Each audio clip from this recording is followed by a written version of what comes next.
Top 10 Predictions ng The Simpsons para sa 2026.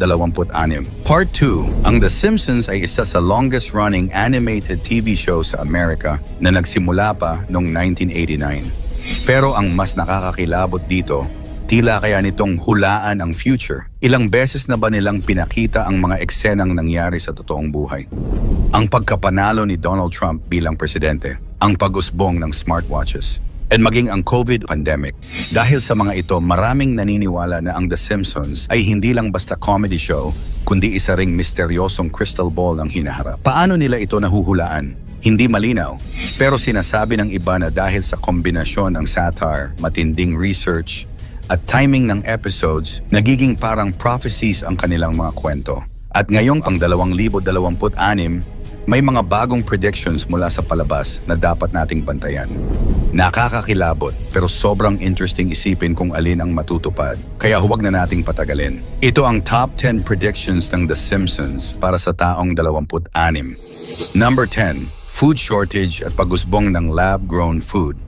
Sa ilang episodes, ipinakita ang Springfield na umaasa sa kakaibang pagkain at artificial supplies. Prediction: sa taong 2026, maaaring mas tumindi ang food crisis dahil sa climate change at geopolitical tensions, at posibleng maging mas mainstream ang laboratory-grown food bilang solusyon. Kung mangyayari ito, malalagay sa malaking hamon ang tradisyonal na agrikultura at magsisimula ang bagong era ng synthetic dining.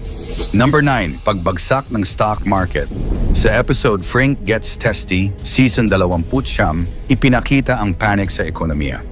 Prediction: posibleng magkaroon ng malawakang financial collapse sa 2026 na magpapabago sa pandaigdigang sistema ng pera at magbubukas ng daan para sa mas malawak na paggamit ng digital currency. Kapag nangyari ito, maraming ordinaryong tao ang maapektuhan sa savings, trabaho, at pang-araw-araw na pamumuhay. Number 8, virtual reality addiction. Sa ilang Treehouse of Horror at crossover episodes, ipinakita ang labis na paggamit ng virtual reality. Prediction: sa taong 26, mas magiging malinaw ang epekto ng VR sa tao pagkakahiwalay sa tunay na lipunan, posibleng mental health issues, at unti-unting paglubog ng ilan sa tinatawag na metaverse. Kung hindi maagapan, baka mas piliin ng iba ang virtual na mundo kaysa harapin ang realidad. Number 7, solar cars at bagong uri ng transportasyon. May mga futuristic transport references sa The Simpsons movie at ibang episodes. Prediction: sa taong 2026, posibleng maging mainstream ang solar-powered cars at mga makabagong sasakyan na hindi na nakadepende sa fossil fuel.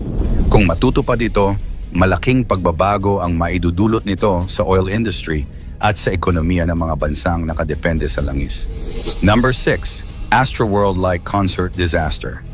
Sa iba't ibang episodes at sa The Simpsons movie, ipinakita ang mga malalaking crowd gatherings na nauuwi sa kaguluhan.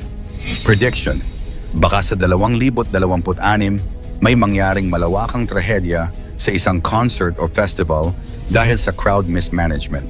Isang paalala ito na dapat laging unahin ang kaligtasan kaysa kita sa malalaking events. Number 5, artificial intelligence takeover. Episode Them, Robot, Season 23. Kung saan pinalitan ni Mr. Burns ang mga tao ng robots. Prediction: sa taong 26, posibleng maranasan ng mas maraming bansa ang epekto ng AI automation. Milyon-milyong trabaho ang maaaring mawala o magbago dahil sa teknolohiya. Habang nakakatulong ito sa efficiency, nagdadala rin ito ng pangamba na baka tuluyang malampasan ng makina ang kakayahan ng tao. Number 4, malaking natural disaster. Iba't ibang episodes tulad ng A Fish Called Selma at The Simpsons movie ang nagpakita ng malalaking kalamidad. Prediction: sa taong 2026, maaaring may maganap na isang malaking sakuna gaya ng mega earthquake o volcanic eruption na tatama hindi lang sa isang bansa kundi sa buong rehiyon. Kung mangyari ito, milyon-milyong tao ang maapektuhan at maaaring magdulot ng pandaigdigang humanitarian crisis. Number 3, World War III scenario. Sa mga Treehouse of Horror episodes, madalas ipakita ang militarisasyon at digmaan. Prediction: Posibleng lumala ang tensyon ng malalakas na bansa at maging sanhi ng isang pandaigdigang labanan na ituturing ng ilan bilang simula ng World War III. Kung magkataon, ang 2026 ay posibleng maging turning point ng kasaysayan ng sangkatauhan. Number 2, Mars mission at unang settlement sa Red Planet. Sa mga future-themed episodes, ipinakita ang ideya ng space migration. Prediction, sa taong 2026, maaari nang makita ang unang seryosong hakbang ng tao tungo sa Mars settlement. Hindi lang exploration, kundi pagtira ng mga tao sa Red Planet. Kung ito'y mangyari, magiging simula ito ng bagong yugto sa kasaysayan ng sangkatauhan bilang interplanetary species. Number 1, Global Blackout. Sa ilang episodes, ipinakita ang pagkawala ng kuryente sa buong Springfield. Prediction, ang pinakamalaking banta ayon sa The Simpsons, isang worldwide blackout. Kung mangyari ito, mawawala ang komunikasyon, internet, at halos lahat ng modernong sistema na magdudulot ng global chaos. Isipin na lang kung gaano kahirap mabuhay sa mundo kung lahat ng teknolohiya ay biglang mawawala sa isang iglap. Sa Holidays of Future Past, Season 23, Episode 9, ipinakita ang isang mundo na kontrolado halos ng mga robot at AI. Ngayon, halos lahat ng industriya ay nagsisimula ng umasa sa automation mula sa call centers hanggang sa logistics. Sa 2026, maaaring dumating ang panahon na marami ng trabaho ang tuluyang mawawala dahil sa AI.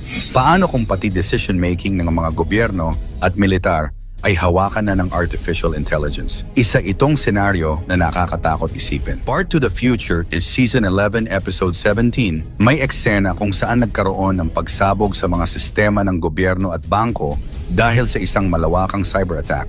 Ngayon, habang papalapit ang 2026, patuloy ang tumitinding cyber warfare sa pagitan ng mga bansa. Isang malaking cyber attack lang ang maaaring magdulot ng pagkaparalisa ng ekonomiya, pag-shutdown ng power grids, at pagkawala ng access sa mga bangko sa buong mundo. Isipin mo, isang pindot lang ng hacker, madidilim ang buong syudad. Ang totoo, karamihan sa mga sinasabing hula ng The Simpsons ay hindi direktang prediction, kundi mga satirical at exaggerated na eksena na kalaunan ay iniuugnay ng mga tao sa mga totoong pangyayari. Marami ring episodes ang binibigyang ibang kahulugan pagkatapos lamang mangyari ang isang event. Ibig sabihin, mas marami ang tsamba at coincidence kaysa totoong propesiya. Muli mangyari man o hindi ang mga hulang ito, isa lang ang ating dapat paniwalaan, ang Diyos na makapangyarihan sa lahat. Ikaw, ano ang masasabi mo sa mga hulang ito? Magkatotoo kaya ito o isang huwad lamang na panghuhula? I-komento mo naman ito sa ibaba. Paki-like ang ating video, i-share mo na rin sa iba. Salamat at God bless.